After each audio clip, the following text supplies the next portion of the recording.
So Scotland, Aye, in the World Cup. yeah. Well, Oh no, sorry. You mean the other things in the country? Sorry. yeah.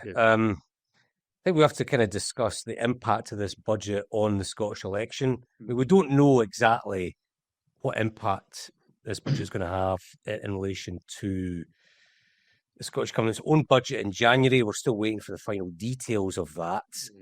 I mean, at a glance, I'm not convinced that Rachel Reeves's budget is going to have a massive difference one way or the other. It doesn't feel like it's either going to, result in a huge surge in the polls for an ass, or it's going to damage him any further. Did she mention him in her? Somebody said She basically said that she gave the Scottish Parliament, I think, 828 million extra because an ass asked for it. Nice of him. Which, thanks an ass. Good lad. Good lad.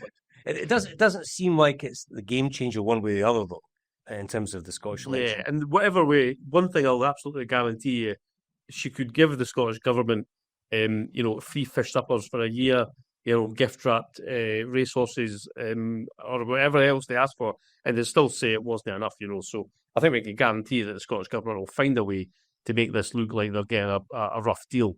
And it could well be that we'll have to see the detail before we know if that really is the case or not. The UK government have got a real problem in Scotland with projecting its message.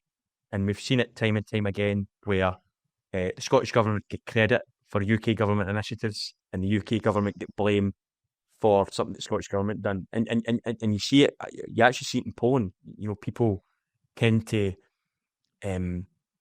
give credit to the Scottish government where it's not deserved and get angry at the UK government when it's actually, the Scottish government. And they've got a real communication problem with it. So in some ways, it doesn't matter how good this budget is for Scotland. The SNP are going to muscle in and try and take the credit for it.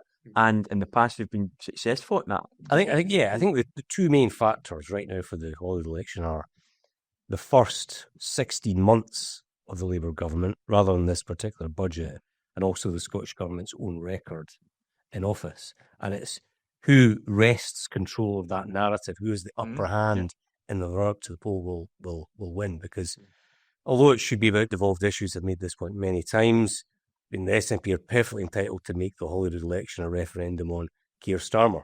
I mean, it's pretty shabby given it's a devolved election, but if they want to do that, they can do it. And they need to do it because they don't have anything to boast about themselves, so they've got to make it about something else. They've got to make it about the Constitution or about Keir Starmer. That could be reform.